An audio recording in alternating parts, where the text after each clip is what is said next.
You know, when you want a car to go faster, the absolute most natural instinct is to just mash the gas pedal. Right, just floor it. Exactly. You flood the engine with fuel, you hear that massive roar, the RPMs spike on the dashboard, and sitting behind the wheel, it feels incredibly powerful. But I mean, if the transmission isn't actually engaged, you are not moving a single inch. Not 1 inch. You're just sitting in your driveway, burning incredibly expensive fuel, making a ton of noise, and, well, slowly destroying your engine. Which is a pretty great metaphor for a lot of careers right now. It really is. It feels like momentum, but it's a complete illusion. Yeah. And welcome to today's deep dive, where we are talking about exactly that kind of illusion, but playing out in our professional lives. Yeah, we see this everywhere. Right. So if you are a curious learner tuning in right now, consider this your official rescue mission. We are pulling you out of the exhausting, hype-driven ecosystem of online hustle culture. And we're replacing it with cold, hard, evidence-based strategy, which is so needed. Desperately needed.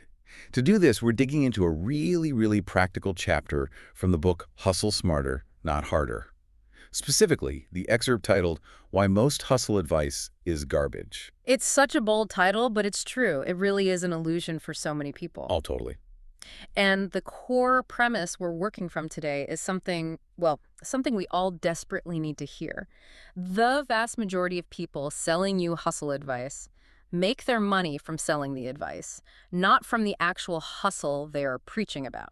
Wow. Yeah, when you say it out loud like that, it's kind of chilling. It is. It's an entire industry that profits directly from your excitement, your pumped up energy, your clicks, rather than your tangible business results. So the goal today is to give you the tools to make sure every single hour you put into your work actually translates into forward motion. Rather than just revving your engine in neutral. Exactly. I love that mission. But, before we can start building a new, better strategy, we really have to take a sledgehammer to the faulty foundation we've all been standing on. Oh, we really do. The myths are just so deeply ingrained. They are. I mean, we've all seen the motivational quotes plastered all over social media, like, outwork the competition, or no days off, sleep when you're dead. And honestly, it feels good to read them. It does. It gives you that little jolt. It really does. But okay, let's unpack this. Because there's a fascinating piece of research from the Harvard Business Review that completely flips the script on what that motivation is actually doing to our brains. Right, yeah. The HBR research is incredibly revealing here. They found that emotional motivation, when it's not immediately paired with a clear implementation plan, it doesn't just fail to help you, it actually actively sabotages you. Wait, really?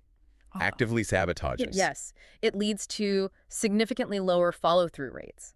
So getting totally pumped up by a motivational video without knowing the exact mechanical steps you need to take next, it actually increases your likelihood of procrastinating. Oh man, it's the exact same biological mechanism as a sugar rush. That is a perfect way to put it. Right. You eat a massive handful of candy, and your bloodstream is just flooded with glucose. You get this huge artificial spike in energy, but because there's zero actual nutritional substance, no fiber to sustain it, you just crash brutally hard an hour later. And you end up feeling infinitely worse than if you had eaten nothing at all. Exactly. What you actually need to run a marathon are complex carbohydrates, right? The slow-burning fuel. And in business, strategy is the complex carbohydrate. What's fascinating here is how this motivational sugar rush effectively masks the gritty reality of what it actually takes to succeed. I mean, the hustle heroes you see online, they are master curators. Oh, they only ever show you the highlight reel. Only the highlights. They conveniently leave out the 3 businesses they quietly bankrupted, or the collapsed partnerships, or the 4 years they spent eating ramen and making literally zero profit. They are essentially weaponizing survivorship bias. Wait, let's pause right there. Survivorship bias, can we break that down really quickly for the listener so we're all on the same page? Absolutely. So survivorship bias is a logical error where we focus only on the people or things that survived a process while completely ignoring those that failed. And that's usually because the failures just aren't visible. Right. You never see the failures on Instagram. Never. So you look at a billionaire who dropped out of college and you think, dropping out of college is the secret to becoming a billionaire. You are completely ignoring the thousands and thousands of people who dropped out of college and just went broke. Which is so dangerous. It is. So these gurus package this survivorship bias and market it to you as a foolproof blueprint. Which leads us directly into the massive, pervasive myths that make up the whole the input delusion of hustle culture, the most common one being this idea that more hours automatically equals more success. The classic 24/7 grind mentality. Yes. But time isn't the core variable of success. Leverage and effectiveness are. The source text has this brilliant example of a freelancer who's grinding out 80 hours a week for really low-paying clients dealing with constant revisions. And they're making significantly less money than someone in their exact same industry working just 25 hours a week. Exactly. Because Yeah. that second person has premium clients and prepackaged services. It completely reframes the objective. The objective is never to be busy, it is to be effective.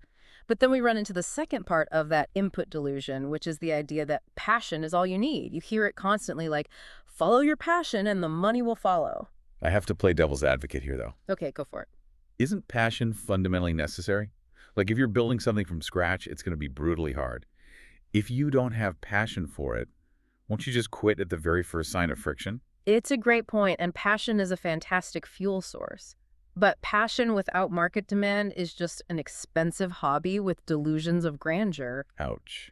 An expensive hobby. That's the trap. People think their love for a topic magically obligates the market to pay them for it. The reality is the market doesn't care about your passion. It cares about its own problems. Well, yeah. The sweet spot, the only place a business actually survives, is the exact intersection where the thing you enjoy doing meets a burning problem the market is happily willing to pay to solve. That is a brutal but completely necessary reality check, which naturally brings us to the most dangerous advice in the entire hustle space, the reckless leap, the whole burn the boats mentality. Oh, I hate this one so much. Right.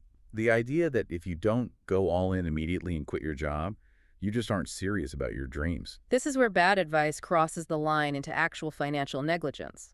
For someone with dependents, with debt, or with a mortgage, quitting a steady income before your side hustle generates consistent, predictable revenue is not a sign of commitment. It is pure recklessness. Completely reckless. Building on the side, protecting your downside, that isn't a sign of weakness, it's strategic wisdom. You have to build the runway while you still have the safety net. Absolutely. And, part of that runway building is hampered by another huge myth, the belief that you need a massive viral audience before you can monetize anything. Oh, the algorithm chasing. Yes. People waste years trying to hack algorithms to get hundreds of thousands of followers. Yeah. But the actual data from the creator economy shows a totally different reality. Accounts with just 1,000 to 10,000 highly engaged followers routinely generate higher total revenue than accounts with 500,000 generic followers. Which is wild to think about. It is. You really don't need 10,000 followers. You just need 10 paying clients. Because depth beats breadth every single time. And that ties right into the final major myth, the entrepreneur gene, this mystical idea that some people are just born with a magical it factor for business. Like it's baked into their DNA. Right. But this mythology exists solely to make you feel dependent on the gurus who claim to have it. Good business judgment isn't a genetic trait encoded in your DNA. It is a strictly learned skill set. It's reps. Just doing the reps. Exactly. It comes from failing more frequently, learning from those failures faster, and starting earlier than the people who just sit around waiting to feel ready. Okay, so let's look at the fallout of all this.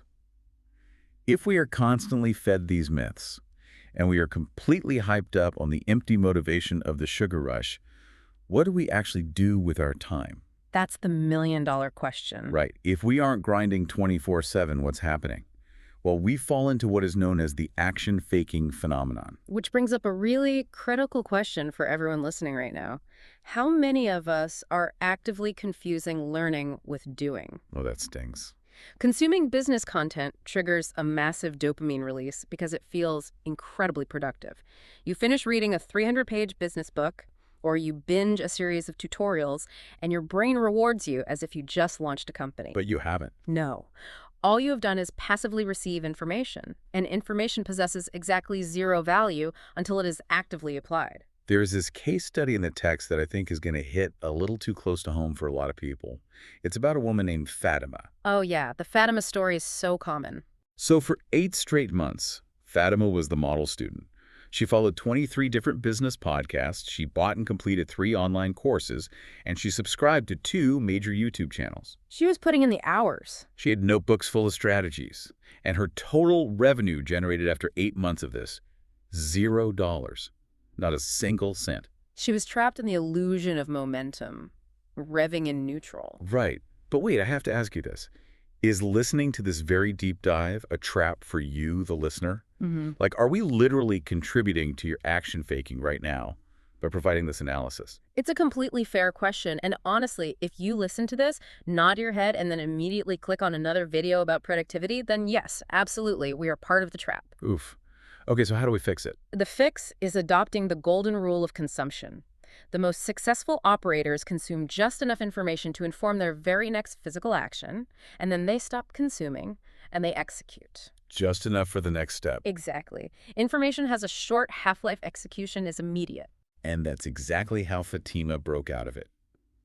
She realized she was action faking and did something radical. She declared a 30-day content fast. I love the content fast. No new podcasts, no new books, no new courses. She was only allowed to apply the information she had already hoarded. And we should definitely address the elephant in the room there, because the immediate pushback to a content fast is FOMO, the fear of missing out. People think, if I stop consuming for a month, the market is going to shift, AI is going to change everything, and I'll be left behind. Yes, exactly. How do you deal with that anxiety? It's so real. It is real, but you have to realize that the fundamentals of human psychology and commerce do not change in 30 days. That's very true. The platforms might tweak an algorithm, sure, but the core mechanics of solving a problem for a customer remain identical. Fatima stopped worrying about missing the latest trend. She stared at a blank page, built a simple outreach template using what she already knew, and just sent it. And within that 30 days, she landed her first 2 paying clients for $800. She never needed more information. She just needed the silence to actually start building. Which brings us to the moment after the content fast. You're staring at that blank page. You don't have the hype of the gurus anymore. What do you actually do? You build. You transition into building the unsexy truth of business architecture. And it really boils down to 3 core principles.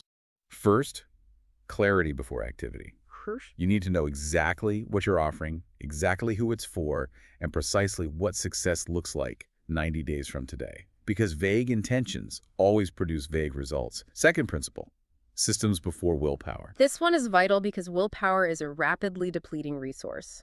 Every decision you make in a day, from what to wear to what to eat, it chips away at your willpower through decision fatigue. By 4 p.m., your willpower is basically 0. Exactly. Systems, on the other hand, do not get tired. Here's where it gets really interesting. Relying on willpower in your professional life is exactly like relying on willpower when you walk into a grocery store completely starving. Oh, the worst idea. If you walk in there hungry, with 0 plan, I guarantee you are going out with a cart full of ultra-processed junk food. Your willpower cannot fight your biology. No, it really can't.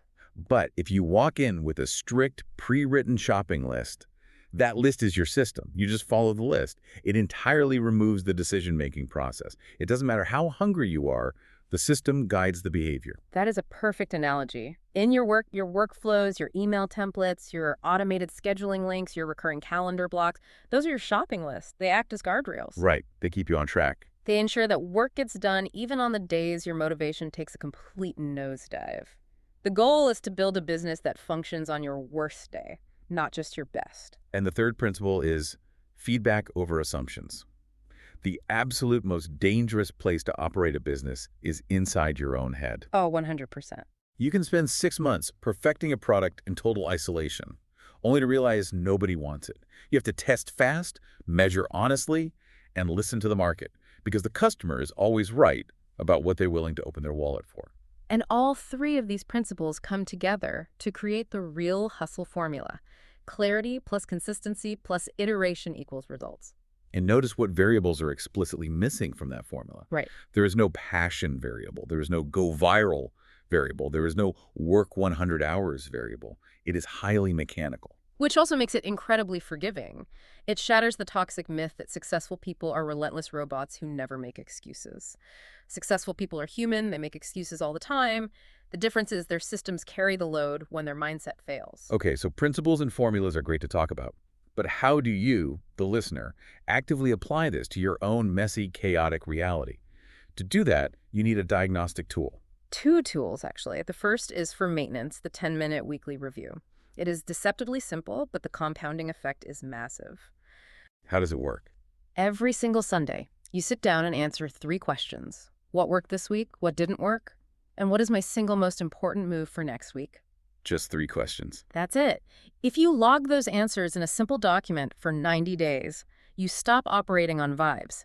You suddenly have a precision, evidence-based map of exactly what drives your revenue and what is just draining your energy. And for those moments when you really need to do a deep diagnostic, there's the full hustle audit. This is a brutally honest 20-question review of your past failures, the money you've burned, and your daily habits. It is not for the faint of heart. No, it's not. You answer these alone, with total honesty, because nobody's grading you. But question 20 of this audit is an absolute showstopper. It asks, what would you do differently if you absolutely had to produce income in the next 30 days? That question changes everything. It really does. The reality is, whatever your answer to that question is, that is your actual business plan. Everything else is fluff. But why does that work?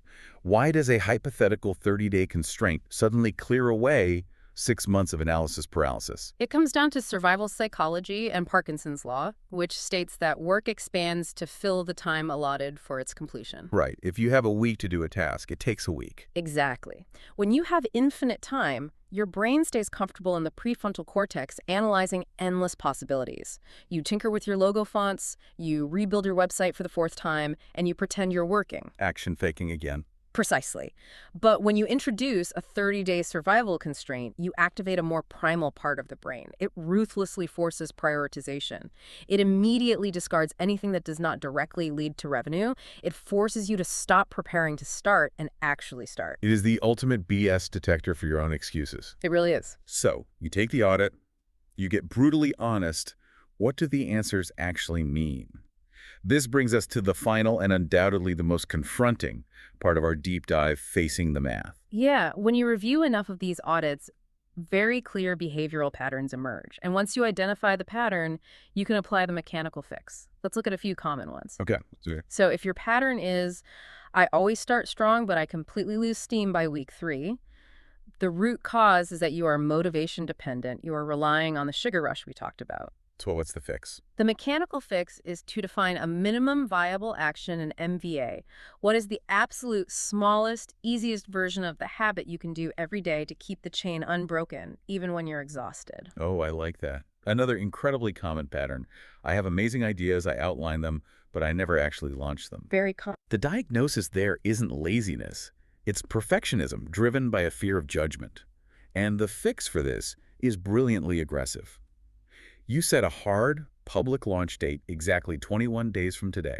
Whatever state the project is in on day 21, you ship it, period. And the reason that 21-day hard launch works is that it shifts your fear. Right now, you are afraid of releasing something imperfect. Right. By setting a public deadline, you make the fear of failing to deliver stronger than the fear of being judged.